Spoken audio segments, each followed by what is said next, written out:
I was playing tennis earlier that day and then wasn't really feeling great. I remember I went home, I had a fever, and I felt something weird move in my stomach. I remember being home with my dad and brother when my brother first started feeling pain, and he was just screaming with my dad in the bathroom, and I had no idea what was going on. We decided to take him to the hospital, and once we got there, we were met by Bill Middlesworth, who wound up removing Avery's appendix and said that he thought that he saw a mass when he was looking at the sonogram. A couple doctors came into my hospital room when I was recovering from my appendicitis. The doctor who did my appendicitis explained to me there was a tumor in my appendix which caused it to burst.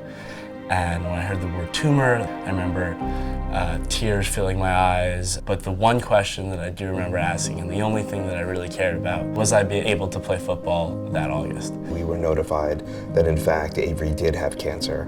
It was a non-Hodgkin's lymphoma cancer called Burkitt's lymphoma. The diagnosis of pediatric cancer has transformed over recent decades. There have gone from very little in the way of treatment to offer to the vast majority of pediatric cancers being treatable and, quite frankly, curable.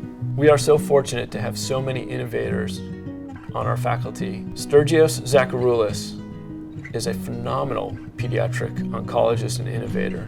He has developed an approach to treating an otherwise uncurable pediatric brain cancer. Very few drugs penetrate a natural barrier that the brain has. We have significant and realistic hope that research has the potential of a breakthrough.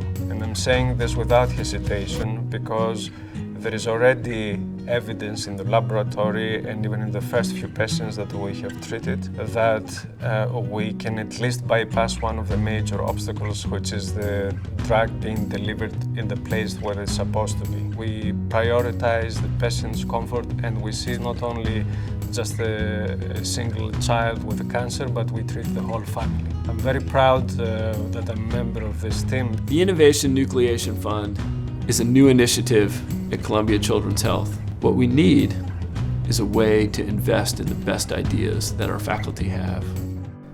So Avery asked me, he said, "Dad, how bad can chemo really be?" And I said, "I have no idea because I've never gone through this, but I would expect the worst." Those couple of months during treatment were definitely rough. I would describe it most as ups and downs. You know, there are some days when I was feeling great, I felt like a normal kid, and then some days where I was super sick, super unhappy, super upset, just in my hospital bed. The nurses were incredible at the hospital, so supportive the entire time, and I was happy every time we walked in. It was the beginning of February when he was diagnosed. He was done in the beginning of June, and he was playing football in the middle of August. I mean, he's definitely recovered because he's strong now and he beats me up sometimes. I guess he makes me stronger in some ways. Academically, he's so strong. He's an amazing athlete, and he always makes time to hang out with us. My experience at Columbia with all the doctors and nurses was incredible. Once I got diagnosed, I kind of had a wake-up call, like, wow, pediatric cancer is something that's really real and needs our support and our attention. We're very proud to be supporters of research at Columbia. The parents who came before us and were generous with their donations helped develop a cure for Avery's cancer. And we're very hopeful, and we're also very proud that contributions that we make to Columbia today will hopefully do the same for kids and generations to come.